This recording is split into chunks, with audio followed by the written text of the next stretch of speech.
Hey Steeler fans, I'm Thomas Mott. Let's jump in the latest Steelers news and rumors here today, and we'll begin with the defense of Big Ben. And this is kind of interesting. If you're a Steeler fan, you probably saw this all over Twitter. If not, let's break it down. So, Pro Football Focus, of course, it's the full sports news outlet, essentially. I don't even call it a news outlet, but it's the website that does a lot of breakdowns and a lot of rankings for NFL players. They criticized Big Ben a lot last year because of his age and really his poor deep ball, and honestly, kind of rightfully so. I mean, Big Ben's deep ball seems to have lost a little bit of its mustard, and Pro Football Focus called him out on it and took a shot on Twitter by posting a picture, or I guess a video on their Twitter a couple of days ago of Big Ben practicing his deep ball during the Steeler OTAs over the past couple of days. Now, Raymond Foster, who of course we all know here in the Steel City, didn't like this subtle, jab at Big Ben again this offseason by Pro Football Focus, so he took to Twitter to defend his quarterback. He took to Twitter to defend Big Ben, and it's kind of funny to go ahead and read the exchange, and also kind of gives you a peek at how I think people in the Steeler locker room view Big Ben Roethlisberger, whether they didn't play with him or they're playing with him this year or not. So here was Foster's tweet. It's a quote tweet talking about the Pro Football Focus video of Big Ben throwing it deep, and he says, quote, "I mean, that's why players always come after y'all's neck. I get the joke, but y'all ain't in the joking business. Y'all are in stats and facts. You made a public joke about a guy you grade weekly on, and your subscribers take your grades serious most times. Carry on, though," end quote. Now, he's right about this, and Pro Football Focus is supposed to be grades and weekly updates, and they rank players, and it's a legit website. I think they do a pretty darn good job, but then to go ahead and poke fun at Big Ben in the deep ball was a little bit childish, I think, and Foster is right to go ahead and call them out. But we can't sit here as Steeler fans and pretend like Big Ben didn't take a step back last year. I mean, regardless of how many wins they had last year, there still seemed to be a little bit of less oomph on the Big Ben deep ball. Now, with that being said, the players do trust Big Ben. And even though they had added Dwayne Haskins and Mason Rudolph has started some games for them during the injuries that Big Ben has had, the players still trust Big Ben. I think it's important to go ahead and note. They don't sit there seeing Big Ben more in person than you and I do on a daily basis at OTAs and at training camp and say, I'm not going to out on Big Ben. Like, I'm not trying to see Dwayne Haskins in there, for instance. No, the players fully trust Big Ben. And if the players trust Big Ben, I think you as the fan should go ahead and do the same. Does Haskins, would he be able to provide you with a better deep ball? Maybe, but is he a better overall quarterback? Absolutely not. They signed him as a rebuild project that hopefully Big Ben can teach and maybe fill in if Big Ben were to not be himself here in 2021. Again, does not guarantee that Big Ben Roethlisberger is going to be, back to his old self, even though he was a shell of himself in 2020. But even if a shell of himself in 2020 can win you 12 games, then I think the Pittsburgh Steelers are going to be in just fine hands. And again, the way the Pro Football Focus works, it's not supposed to be a joking Twitter account, but they still do, and it gets the likes, and that's how Twitter works. And so the sooner you realize that, I think the better off you are overall as a Steeler fan. Now,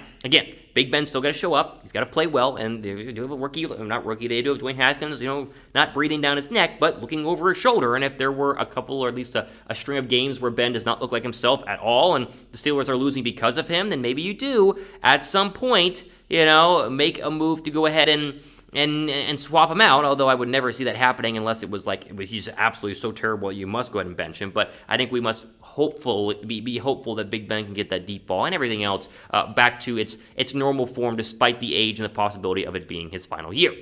Answer this question down below. How many TDs will Big Ben throw in 2021? How many? You think it's going to be like 25 or more like 35? Let me know how many touchdowns you think Big Ben will throw. Go down in the comments section right now.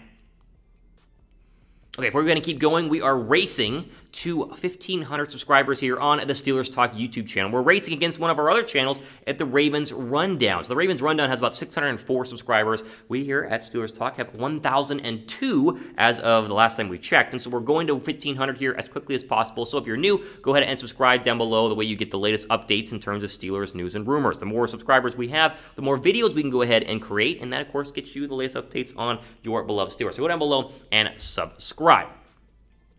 Okay, let's get into more of Steeler news and rumors here, and I want to go over to the conversation between cornerback Richard Sherman and Stephen A. Smith, which they had on First Take a couple of days ago via ESPN. So Sherman was asked by Steeler fan Stephen A. Smith, for instance, "Hey, listen, does my Steelers made a call to you about possibly coming and playing in the black and gold? And Sherman says no, like he's not had any sort of contact between Pittsburgh and his agent, and the Steelers have not made a phone call asking for his services. But then he also didn't deny that he wouldn't consider signing with the Pittsburgh Steelers. And so it's kind of like, okay, well, they haven't called, but he wouldn't mind. Why not at least make a phone call to go ahead and see if Sherman wants to come on and be in the Steel City? I mean, the Steelers need help at cornerback opposite of Joe Hayden, with, of course, losing one of the cornerbacks in free agency. I guess still a free agent in Nelson, but at the same point, I think that there could be a real possibility for Pittsburgh to add to and give you some depth at cornerback with a signing like Richard Sherman. So your current cornerback depth chart, as you've seen on your screen right now, it used to be Joe Hayden and Steven Nelson, but then they said they weren't going to go ahead and re-sign Steven Nelson, so he remains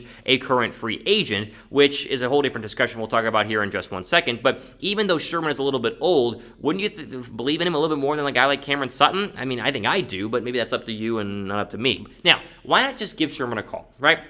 I think Sherman is holding out, hoping that a team has an injury or that a team will overpay for his services. He wants one final big-name contract. They've had talks with the 49ers, and he's had talks with teams like the Seahawks have made a phone call as well. Why not just make a phone call and see if Sherman will play on a team-friendly deal for 1 year? I mean, the Steelers are still in win-now mode, and if you want to go ahead and make sure you shore up another part of that defense, getting him on the outside alongside Joe Hayden could go a long way in solidifying what is already a top 5, top 10 defense in the National Football League. Now, again, I think I've said all along that re-signing Steven Nelson would just be the right play because Nelson's a lot younger and I think overall a better future as a cornerback than the 33-year-old Richard Sherman. But it appears that the Steelers aren't going to re-sign Steven Nelson and that he's been receiving phone calls from a lot of different teams in the National Football League. Nelson will be more expensive, and I think if you could get Sherman for $5 or $6 million versus the Nelson of 8, 9, or 10, then you're saving a lot of money, one, and then you can just spend a draft pick next year on a cornerback because that will eventually be a need based on the fact that Hayden is not getting any younger,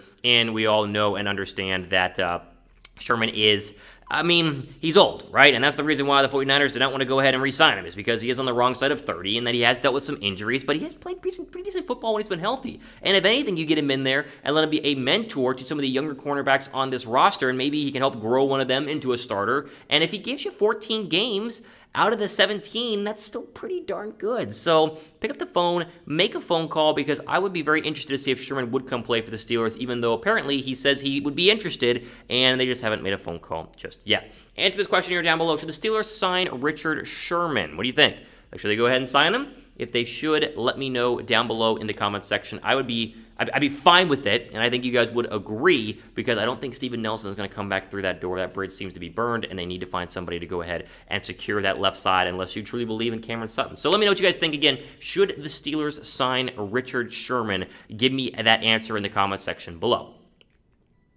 All right, Steelers fans, ultimately for today here on Steelers Talk, this brand new YouTube channel by Chat Sports. Again, make sure you guys are subscribed as we try and continue to grow this up to 1,500 subscribers. The more subscribers, the more videos. So go down below and hit that red subscribe button. We appreciate each and every one of you guys as we get going here on this channel. Ultimately for today here on the Steelers Talk channel, I'm Thomas Mott, signing off for the rest of your day.